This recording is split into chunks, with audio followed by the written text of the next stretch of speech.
Wow, wow, wow, wow, wow. So Shedeur Sanders still not drafted. I want to kind of talk about this. I was not really planning on doing a video today, as you guys can probably tell right now, but I have to talk about Shedeur Sanders. And this is the biggest draft slide in NFL history, no doubt about it. This is someone that was mocked in the first round by some of the biggest NFL draft analysts like Daniel Jeremiah, and he is still on the board now into the fourth round, fifth round, I believe we're in, which is crazy. I'm gonna talk about why I think that might be. So to be clear, basically I didn't do as much draft content as I wanted to this year, but in anything I did that involved Shedeur Sanders, I always kind of made sure to say that I was relatively low on him compared to the first round grade, but I still thought he would go because I thought a team would get desperate and reach on a quarterback and they would pick Shedeur Sanders. Obviously, I was wrong about that, but I always kind of saw him as more of a later first round, second round talent. Third round would be pretty good value for him, I think.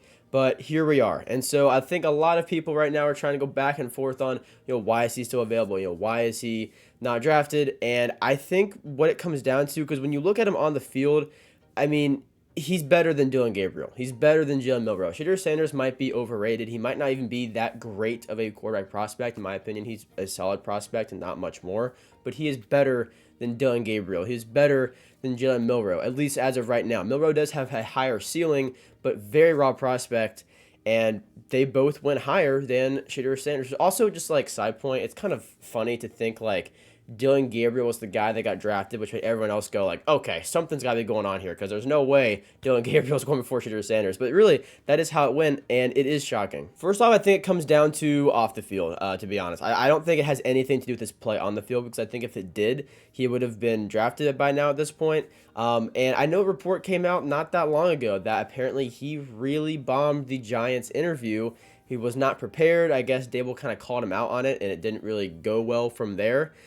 Which, if that's the way he was carrying himself along, as he went to these other interviews, kind of explains something. I think also, you got to look from this perspective. These NFL teams are willing to pay these quarterbacks, and that are going in the first round, a bunch of money, obviously, and then if they are the hit that they hope they are, 30 million plus a year potentially to lead their team to a championship. That's what they are willing to give these guys.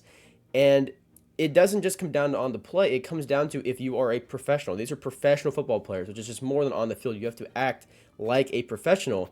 And if there's any doubt in these teams' minds that you don't carry yourself that way, or you don't care about the culture or the players around you or anything like that, why should they risk shoveling out all this money to you when they could go a different direction to help build their team and look elsewhere for quarterback? That's essentially what is going on here.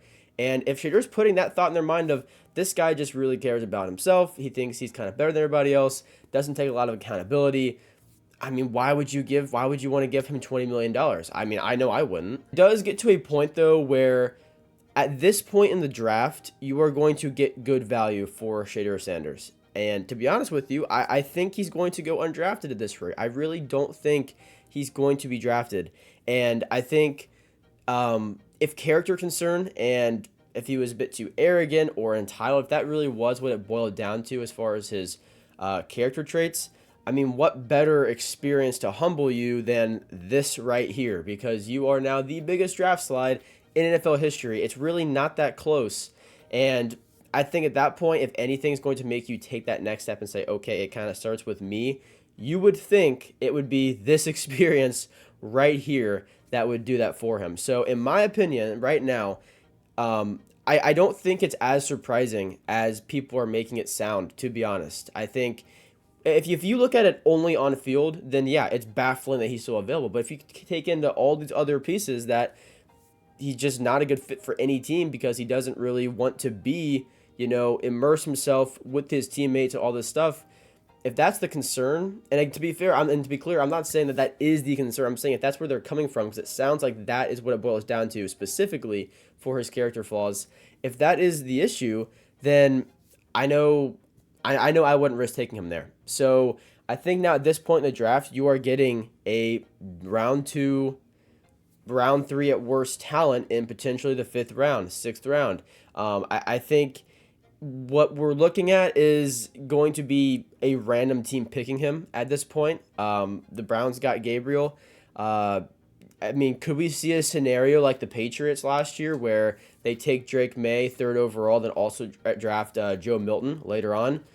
Potentially. I mean, maybe the Browns do something like that. Maybe the Giants do something like that. But the other issue now is this has become such a huge talking point. Everyone wants to see Shedeur Sanders on the field. Why isn't he drafted? All this stuff. Well, now it's like you're going to be drafting a backup quarterback with a lot of focus on him from the outside. Do you want that in your locker room? Like, do you? I mean, it's a big dilemma that teams are facing now. So I think absolutely you're getting great talent at this point in the draft, but is it worth it when you take into account everything else that's going to come with it? I really don't know. I think the other thing that kind of sucks about this though is that it's now such a big deal that it's kind of overshadowing like everyone else that has been drafted and worked very hard to get to this point, because everyone's just waiting on Shedeur Sanders. Where's Shedeur Sanders going to go? Is he going to get drafted? And it's like, it's still the biggest day of like basically all these guys' lives. Like, we should also be focusing on them being drafted and their hard work as well, not just why Sanders is still sitting or waiting for a phone call. So that kind of sucks. That's overshadowing everything. And I think that same perspective is what is potentially scaring teams off of it's going to become the biggest talking point on whoever picks them. Do you want that in your locker room? I don't know. I know another report also came out recently, as of like right now, that was saying from a anonymous scout basically saying you would be surprised at how many teams don't even have him on their board at all right now, that they are looking completely elsewhere. Not even just teams that are potentially that need a quarterback, just anyone that does not want anything to do with Shedeur Sanders. Apparently it is more than people would I guess like to think. So definitely a surprising outcome, I would say, from this draft. I think even if you were not high on him, I would assume if you're a big draft guy, you would assume some team would have taken a chance on him by now. I mean, even if you were like, this guy is unbelievably overrated, fourth round talent, fifth round talent, you would think somebody would have taken him by now. But apparently that is maybe just how bad those in-person interviews were, or that is really just how bad they just think the value is. I mean, I think it goes a lot of different directions. I think the main focus has to be off the field, because on the field it doesn't make enough sense for him to still be available. I think, when you look back at some of his moments now in college, you look at it and go, you're kind of setting yourself up for failure there. Whenever they ask him about the Nebraska loss, and he says, well, how much was the other quarterback sacked? Where it's like, that's not the answer these pro teams are looking for. Like, yeah, you might be right. I mean, he probably was right, but like, don't give that answer. Like, take the accountability or dodge the question. Certainly, there was 1,000 different ways he could have answered it, all of which would have been better than saying, well, the other quarterback wasn't sacked and they won. So when it comes down to it, though, at the end of the day, I am surprised. I am pretty shocked, just because of Milroe and Gabriel going above him. If this was just a class where no team was high on any quarterback other than Ward, and like Gabriel and Milroe coming off the rounds in like round 5, okay, but still taking like Gabriel in round like 3, I mean, that is kind of crazy to me, to be honest with you. So yeah, it also speaks volumes to just how much people might not want anything to do with Sanders, that you're willing to reach on a quarterback like Dillon Gabriel. Wow, I almost just mixed that up completely. Like Dillon Gabriel, who, he doesn't have Shedeur's accuracy. He doesn't really have his athleticism. He really doesn't really line up to a third-round prospect at all in the NFL. Milroe, you can at least say, okay, this guy has some really, really good traits. He has great size. He has great speed. Very raw as a passer. Very inconsistent. But if we can unlock that, that's more of like okay, I wouldn't take him over Sanders, but I understand possibly the vision if you're really, really confident in unlocking that next level for him, where he absolutely has a higher ceiling in the NFL than Shedeur Sanders, but he also has a way lower floor. So again, it's like, okay, I can be talked into taking him above Sanders.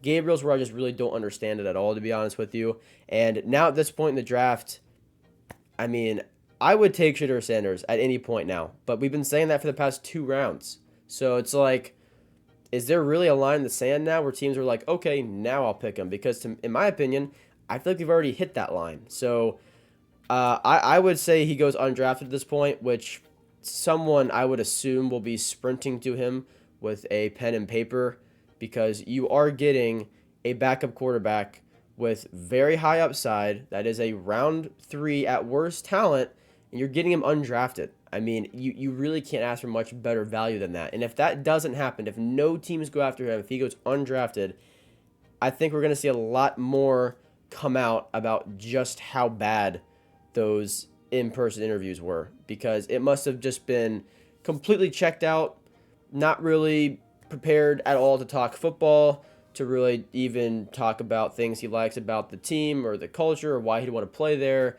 I mean, it must have been bad, honestly. It must have been bad to get to this point, but if he goes undrafted, it must have been way worse than anyone's thinking. So, again, it's a huge storyline. I'm going to be probably posting another video about it when more information comes out, obviously. But I'm also going to be doing more videos on guys that did get drafted and did work very hard and did carry themselves differently. So if you want to see videos on that, make sure to subscribe down below. I'm going to be grading every NFL team's draft, overall draft. We'll also probably look at first-round selections. We'll also probably look at some of the most underrated picks or like steals of the draft.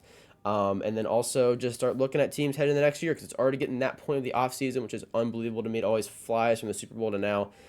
So, yeah, all that coming soon. Let me know down below if there's any videos you guys want to see specifically on draft stuff, team-specific, anything like that. The Bears draft is very interesting to me. They have a clear vision in mind. Ben Johnson, I don't know, he's got something going on over there. They got Loveland, they got Burden, which is crazy. So, very interested. They could have DJ Moore, Rome Odunze, Luther Burden at receiver with Caleb Williams at quarterback.